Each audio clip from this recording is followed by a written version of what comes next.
All right, let's talk about adrenaline, but probably not in the way you're used to thinking about it.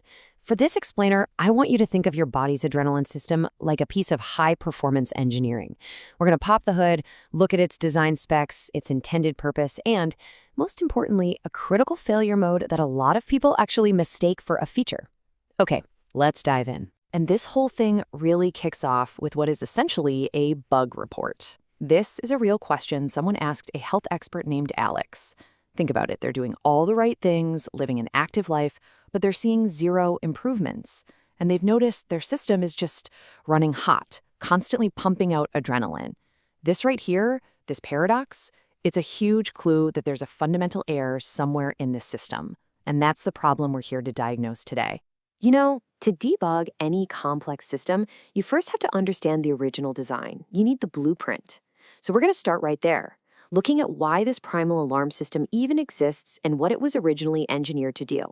So first things first, what is adrenaline? Its technical name is epinephrine, and really it's an incredible piece of dual-mode engineering.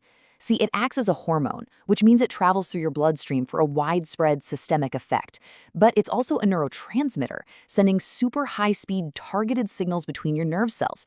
This design gives it both precise control and global power over your body's emergency grid, what we all know as the fight or flight response. Now, this system wasn't designed in a lab. It was forged by millions of years of evolution. For our ancient ancestors, it was the absolute, non-negotiable tool for surviving an immediate physical threat, like a predator. But here's the kicker. The hardware hasn't really been updated. So we're running this ancient life-or-death operating system to deal with modern non-physical stuff, like work deadlines, traffic, or social media arguments. And that mismatch, that's a critical design vulnerability. So let's move on and analyze the system when it's operating exactly as intended, under its original factory specs. This is that fight or flight boost in its purest form, a temporary, incredibly powerful surge that's designed for a very specific job. If you look at all the official triggers for adrenaline, there's one word that ties them all together: intensity. This system is built for the big moments. Why? Because deploying it is metabolically expensive. It costs your body a ton of energy and resources. So it was never, ever engineered for low-grade, constant use. It was meant for short, high-impact bursts where the payoff justifies the massive cost. And when one of those valid triggers gets pulled, the system boots up instantaneously in this perfectly coordinated cascade. Your heart rate skyrockets to shuttle fuel and oxygen to your muscles.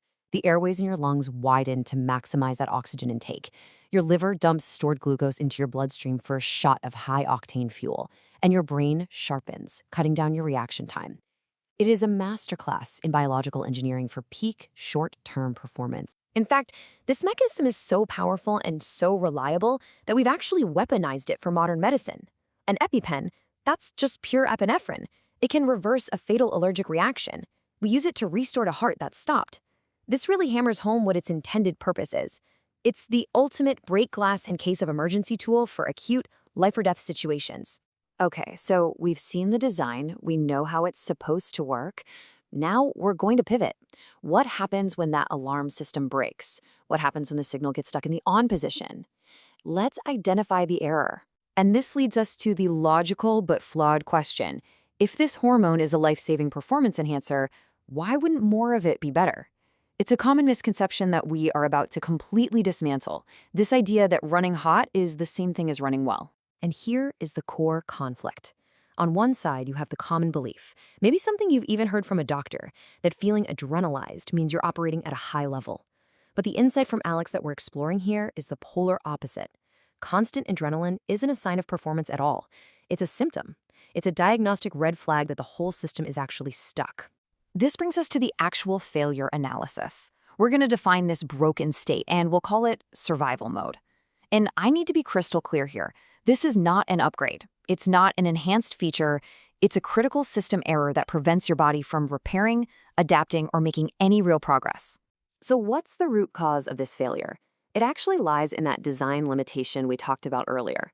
The system's main sensor, your brain, can't really tell the difference between the stress of a lion chasing you and the stress of a toxic work environment. To its ancient programming, significant stress is significant stress, and so it just keeps pulling the only emergency alarm it has. Let me give you an analogy to make this really hit home. Think of adrenaline as a jump starter for your car. It's a great emergency tool for when your battery is dead. But if you need to jumpstart your car every single morning, you don't go around bragging about how powerful your jump starter is, right? No, you know the car's battery and charging system are broken. Relying on constant adrenaline is the exact same thing for your body. And we can take that car analogy even one step further. Being stuck in this survival mode is like driving that car with the gas pedal pinned to the floor 24/7. The engine is redlining. Is it moving? Sure, but it's also overheating, wearing out parts, and burning through fuel at a completely unsustainable rate. There is absolutely no time for rest, for repair, for maintenance. It's a guaranteed path to a total system breakdown.